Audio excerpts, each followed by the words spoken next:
ಬರೀ ಹೊಟ್ಟೆ ನೋವಿಂದಾನೆ baby death ಆಯ್ತಾ, ಏನ್ ಪ್ರಾಬ್ಲಮ್ ಆಗಿತ್ತು ಕರೆಕ್ಟ್ ಆಗಿ ಹೇಳಿ ಅಂತ ಹೇಳ್ತಿದ್ದೀರಾ. ಸೊ 3 ಮಂತ್ಸ್ ಅಲ್ಲಿ, 5 ಮಂತ್ಸ್ ಅಲ್ಲಿ, 6 ಮಂತ್ಸ್ ನಲ್ಲಿ ಎಲ್ಲ ನನಗೆ ಹೊಟ್ಟೆ ನೋವು ಬರ್ತಾ ಇತ್ತು. 7 ಮಂತ್ಸ್ ಅಲ್ಲಿ ನನಗೆ BP ಬಂದಿದೆ. ಸೊ ಗೊತ್ತಾಗಿರ್ಲಿಲ್ಲ ಅಷ್ಟೇನೆ. 6 ಮಂತ್ಸ್ ನಲ್ಲಿ ಯಾವುದೇ ಸ್ಕ್ಯಾನಿಂಗ್ ಇರೋದಿಲ್ಲ, ಹಂಗಾಗಿ ಸ್ಕ್ಯಾನಿಂಗ್ ಕೂಡ ಹೋಗಿರ್ಲಿಲ್ಲ.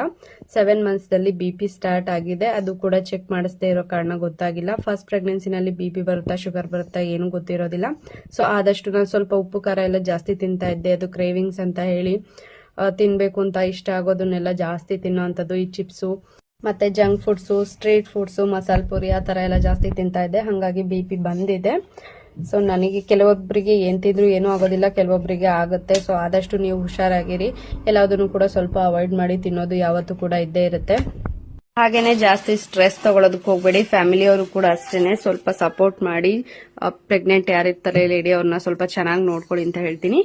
ಸೊ BP ಬಂದಾಗ ಏನಾಗುತ್ತೆ ಅಂದ್ರೆ, ಕಸದ ಚೀಲ ಪ್ಲೆಸೆಂಟ್ ಅಂತ ಏನಿರುತ್ತೆ, ಅಲ್ಲಿಂದ ಹೊಕ್ಲು ಬಳ್ಳಿ ಮೂಲಕ ಮಗುಗೆ ಬ್ಲಡ್ ಸರ್ಕ್ಯುಲೇಷನ್ ಆಗ್ತಾ ಇರುವಂತದ್ದು, ಆಕ್ಸಿಜನ್ ಸಪ್ಲೈ ಆಗ್ತಾ ಇರುವಂತದ್ದು, ನ್ಯೂಟ್ರಿಯೆಂಟ್ಸ್ ಎಲ್ಲ ಹೋಗ್ತಾ ಇರುತ್ತೆ. ಸೊ ಅದೆಲ್ಲ ಕೂಡ ಕಡಿಮೆ ಆಗ್ತಾ ಬರುತ್ತೆ. ಆಗ ಮಗುವಿನ ಪೂರ್ತಿ ಬೆಳವಣಿಗೆ ಕುಂಠಿತ ಆಗುತ್ತೆ. 1 kg ಇರಬೇಕಾಗಿರೋದು 800 ಗ್ರಾಮ್ ಅಷ್ಟು ತೂಕ ಇರುತ್ತೆ. ಗ್ರೋತ್ ಚೆನ್ನಾಗಿ ಆಗೋದಿಲ್ಲ.